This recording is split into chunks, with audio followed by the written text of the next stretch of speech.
Hello friends, इस video में हम बात करेंगे कि कैसे आप मल्टीपल सब्जेक्ट्स कवर कर सकते हैं in short period of time. Now each and every one of you is capable of cracking any entrance exam, be it NEET PG, INI-CT, FMG. You just have to believe in three important things. First, discipline. Daily consistent efforts चाहिए. ये नहीं कि आप एक दिन अच्छे से 10-12 घंटे पढ़ लिए, नेक्स्ट दिन आपने कुछ नहीं पढ़ा, ऐसे नहीं चलेगा. डेली कंसिस्टेंट एफर्ट्स चाहिए. Second, strategy. कौन से एग्ज़ाम के लिए मैं तैयारी कर रहा हूँ, उस एग्ज़ाम के लिए कौन से इंपॉर्टेंट सब्जेक्ट्स हैं, मुझे पहले ही पता होना चाहिए. And third, hard work. Since only 3 to 4 months are left, let's say for INI-CT और FMG, now is the time कि आप 8 से 10 घंटे दिन के दें इस एग्ज़ाम की प्रिपरेशन में. सो पहला इंपॉर्टेंट पॉइंट, अब किसी भी एग्ज़ाम को अप्रोच कर रहे हो कि टाइमलाइन क्या है. अगर हम INI-CT की बात करें, सो 5 नवंबर को पेपर होगा. सो मैंने उससे 10 दिन पहले 25 अक्टूबर को अपना लास्ट 10 डे रिविज़न करना है. ठीक है.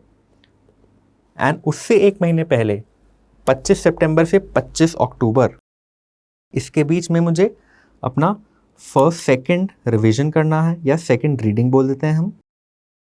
एंड अगर आज 11 अगस्त है, सो मुझे अपनी पहली रीडिंग, अगर मैं आज स्टार्ट कर रहा हूँ पढ़ना, अगर मैंने अभी तक कुछ नहीं पढ़ा है, मेरा एग्ज़ाम 5 नवंबर को है, मेरे पास अभी 2.5 महीने हैं बस. अगर मैं 11 अगस्त को आज स्टार्ट करता हूँ और मुझे एग्ज़ाम क्रैक करना है, एक अच्छी रैंक लानी है ताकि मैं अपनी तरह की स्पेशलिटी चूज़ कर पाऊँ, सो इस 11 अगस्त से लेकर 25 सितंबर तक मुझे अपनी फ़र्स्ट रीडिंग करनी है. ठीक है. तो ये आपके दिमाग में क्लियर होना चाहिए कि मेरी फ़र्स्ट रीडिंग इतने दिन में हो जानी चाहिए. लेट्स से हमारे पास अभी भी 40-45 डेज़ हैं फ़र्स्ट रीडिंग करने के लिए. सेकेंड रीडिंग 1 महीना and last 10 day revision. Last 10 day revision आप ज़रूर अपने शेड्यूल में रखें, क्योंकि इससे आपकी final brush-up before the exam ज़रूर होगा. तो पहला पॉइंट है, आप टाइमलाइन ब्रेक करिए कि इतने टाइम में मुझे इतना पढ़ना है.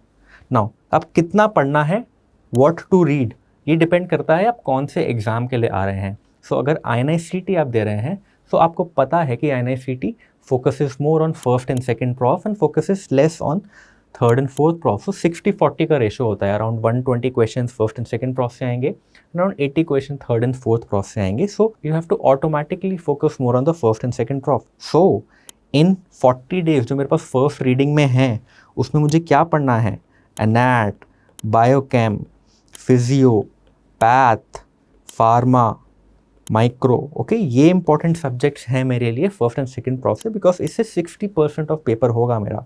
नाउ फाइनल प्रॉफ में लेट्स अगर हम INI-CT की बात करें, थर्ड एंड फोर्थ प्रॉफ से कौन कौन से इंपॉर्टेंट सब्जेक्ट्स हैं, FMT, OBGYN, ओके, सर्जरी के कुछ टॉपिक्स, ठीक है, biostats, minors. Okay, these are important topics जिसमें मुझे ज़्यादा फोकस करना है ताकि मैं कम समय में ज़्यादा गेन कर पाऊँ. ठीक है. जो भी बड़े बड़े बल्कि सब्जेक्ट्स हैं, उन पे इतना फोकस मैं करूँगा तो मेरा सारा टाइम निकल जाएगा. So I will focus more on short subjects जिनसे ज़्यादा क्वेश्चन आते हैं. सो सेकेंड पॉइंट, आपको पता होना चाहिए कि which subjects to focus on, because मेरे पास टाइम कम है.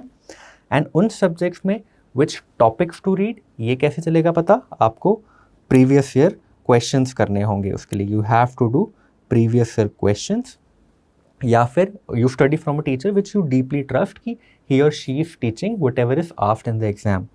PYQs करोगे, so you will automatically know कि कौन से क्वेश्चंस पिछली बार आए हुए हैं, एटलीस्ट वो topics, not exact questions will not be repeated, I am saying, but उन टॉपिक्स को आप अच्छी तरह से पढ़ो. सो पहले हमने अपनी टाइमलाइन डिसाइड की.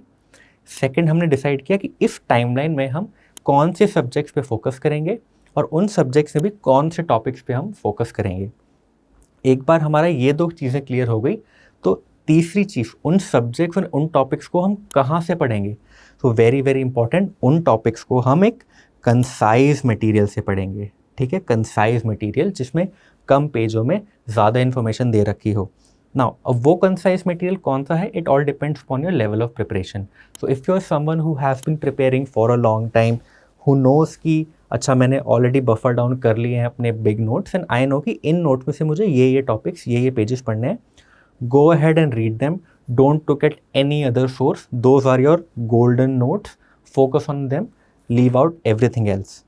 But if you are someone कि जिसको कोई आइडिया नहीं है क्या पढ़ना है, कहाँ से पढ़ना है, आई एम टोटली लॉस्ट, मैंने अभी अपनी प्रिपरेशन स्टार्ट की है, सो उसके लिए कंसाइज मटेरियल, लेट्स से अगर आप INI-CET के लिए प्रिपेयर कर रहे हैं, so for first prof subjects like biochem or second prof subjects like micro and some short subjects like psychiatry, and also for pharma, I think first aid is a very good resource, very concise complete information at least for these 4 subjects, so उसको आप refer कर सकते हो for your first reading.